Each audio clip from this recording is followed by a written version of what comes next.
pessoal, hoje é um prazer muito grande, eu sou Luciano Dourado, estou aqui hoje com um grande amigo, que é um prazer de estar aqui em Irecê com a gente na Clínica Hemodiálise, no Grupo Hemodiálise Bahia, que é Agnor Christ, que é meu colega de faculdade. Não pode falar quando, né, Agnor? Não. Senão a gente tá ficando muito velho. Já tem um tempinho já, e é bom a gente encontrar esses amigos assim, durante a carreira e ver que os caminhos vão se encontrando. É um grande prazer encontrar um médico paciente competente, meu colega é excelente aluno da época de faculdade. E assim, nosso canal fala sobre diabetes, eu sou Luciano Dourado, do grupo Hemodiálise Bahia Clínica Dia, e hoje a gente vai bater um papo com a Agnor sobre o diabetes e a doença renal. Então a gente sabe que uma das principais causas do paciente adoecer com doença renal crônica é o diabetes, e tem tanto como consequência a doença renal crônica, como complica o paciente, né, Agnor, que tem doença renal crônica. Portador de doença renal crônica. Então, gente, eu sou o Dr. Agnor Christ, sou médico nefrologista, é uma grande satisfação estar aqui agora em Irecê fazendo parte do grupo Hemodiálise Bahia.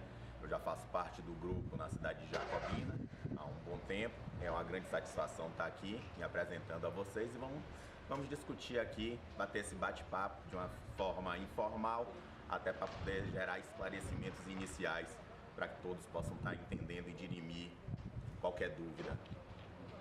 Então, a doença renal crônica, hoje a doença renal crônica, principalmente no Brasil, ela é afetada, a grande prevalência vem de pacientes hipertensos e diabéticos. O paciente diabético, ele é um paciente que pode tanto complicar uma doença renal crônica não dialítica, como ser a causa da própria doença renal crônica, que pode vir a precisar de diálise. Quando a gente fala dialítico, significa um estágio terminal da doença renal, podendo evoluir para um tratamento renal substitutivo, seja ele um transplante renal, seja ele uma hemodiálise, seja ele uma diálise peritoneal. O grande problema do diabetes é que o diabetes é uma doença multifatorial. O Luciano já deve ter explicado isso no seu canal. É uma doença que hoje, com a crescente urbanização, paciente que fica muito sedentário, não pratica atividade física, as dietas rápidas de fast food, pacientes que têm níveis de colesterol elevado, paciente que não pratica atividade física, paciente que é fumante, tabagista, tudo isso é um fator de risco para que possa desenvolver o diabetes, conforme o Luciano já deve ter explanado. O que acontece com relação ao diabetes na doença renal é que a instalação da doença renal no diabetes, ele é feito de forma gradativa e lenta.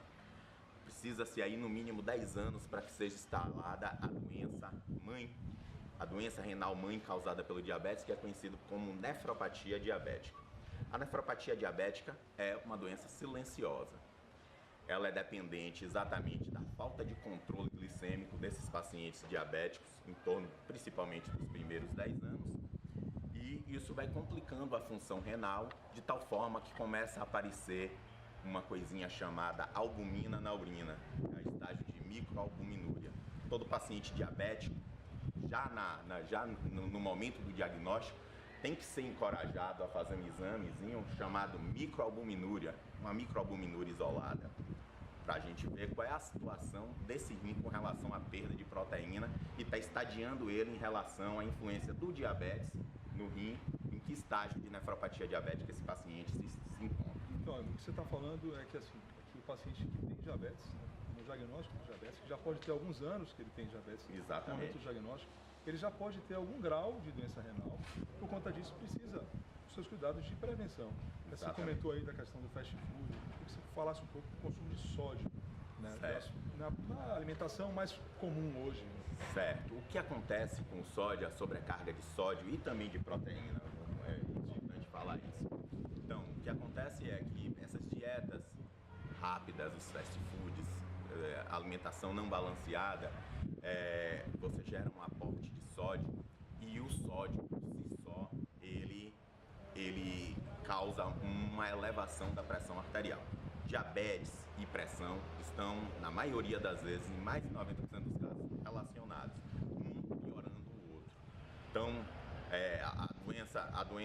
a diabetes com o aporte de sódio, a elevação da pressão, aumento aumenta o risco de doenças cardiovasculares. Isso daí pode gerar risco de morte prematura.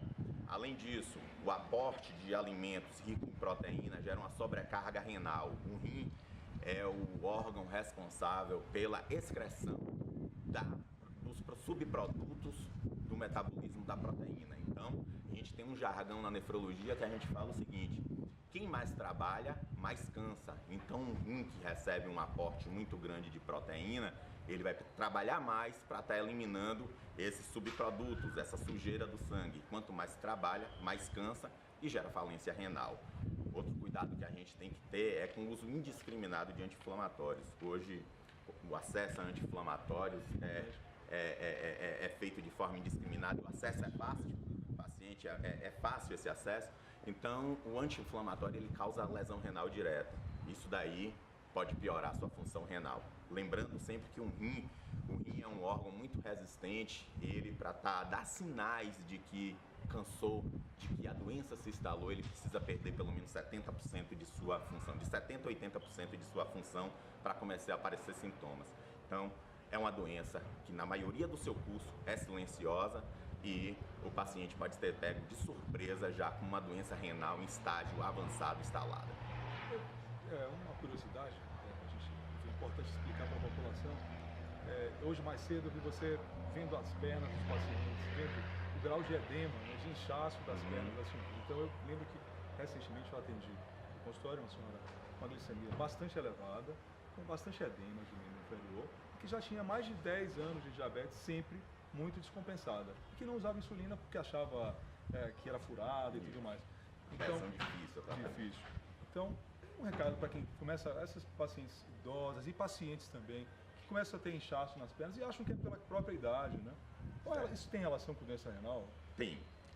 Na realidade, o edema nas pernas, ele também é multifatorial, né? Existem várias causas. O que nos interessa na relação da doença renal é aquele edema que é simétrico, ou seja, é igual de uma perna para outra. É aquele edema que ele acomete principalmente ao final do dia. O paciente acorda com a perna desinchada e vai inchando ao longo do dia. Geralmente são pacientes que acordam com um edema facial. Esse é o edema que tem tudo para ser de origem renal. Porque o edema nas pernas, o inchaço, ele também pode ser resultado de falta de proteína, desnutrição, causas cardíacas, causas hepáticas, né, do fígado, né? O próprio diabetes por si só, como é uma doença que causa uma hiperosmolaridade, você precisa de mais líquido para estar diluindo esse soluto, vai causar um inchaço nas pernas. E a doença vascular periférica do diabetes. Perfeito, Flávio. Um prazer ter você aqui com a gente. Um prazer todo meu. E seja bem-vindo à IRC. E assim, a gente vai contar com você, vai explorar um pouco sobre o conhecimento da doença renal para nos próximos vídeos a gente estar falando com a população, não só de IRC, para o mundo inteiro, e respondendo as dúvidas que com certeza vão surgir e a gente vai estar respondendo nos próximos vídeos. Com certeza. Pode agradecer. Estamos aqui à disposição para dirimir qualquer dúvida aqui na clínica de hemodiálise do grupo Hemodiálise Bahia. Gostaria de agradecer a toda a população de Irecê e região e estamos aqui prontos para poder resolver qualquer problema que venha a acontecer ligada à nossa especialidade e responder as dúvidas que venham a surgir. É um grande prazer estar com vocês. Beleza. Um grande abraço. Vou fazer mais um, né?